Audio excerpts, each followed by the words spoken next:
Hi friends, మీ వాస్తురవిని. మనం ఒకటి రేకుల షెడ్ నిర్మాణాన్ని ఇప్పుడు చూద్దాము. ఇది వచ్చి స్థలము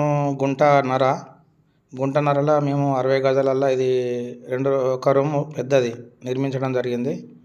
ఇక్కడ లేబర్ వచ్చారు, వర్క్ చేస్తారు, కానీ బాగా ఏం లేబర్ రాలేరు.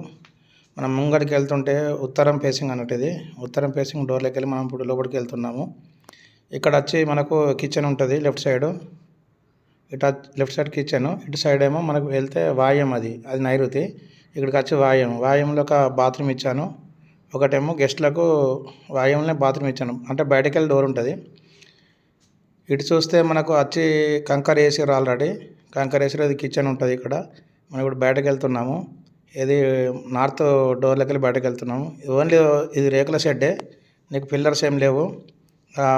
నార్త్ ఫేసింగ్ చూస్తే ఇట్లా ఉంటుంది. ఇది మొత్తం కంప్లీట్ అయిన ఫొటోస్తో మీకు పెట్టా, చూడండి. ఇది వచ్చి ఇంకా ఇటు సైడ్ మనకు వెస్ట్ సైడ్ ఒక రోడ్ ఉంటుంది. ఇది రోడే, ఇది కానీ అంతా మట్టి ఉంది కదా, ఇప్పుడు ఏం ఏర్పడది. ఇది రోడే ఉన్నది, అటు సుధా రోడే, రెండు దిక్కుల రోడ్ ఉంటుంది, నార్త్ వెస్ట్.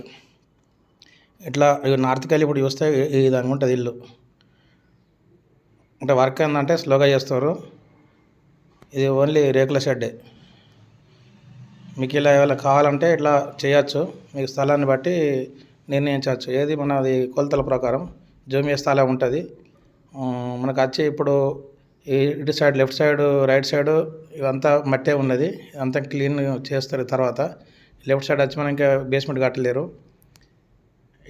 ఇట్లా ఉంటుంది ఫేసింగ్. నేను సైడ్ మీద పోయి చూసుకున్నాను, ఇది చూస్తా గట్లా, ఎందుకంటే చూడాలి కదా, మనం చేసిన పని మనమే చూడాలి కదా.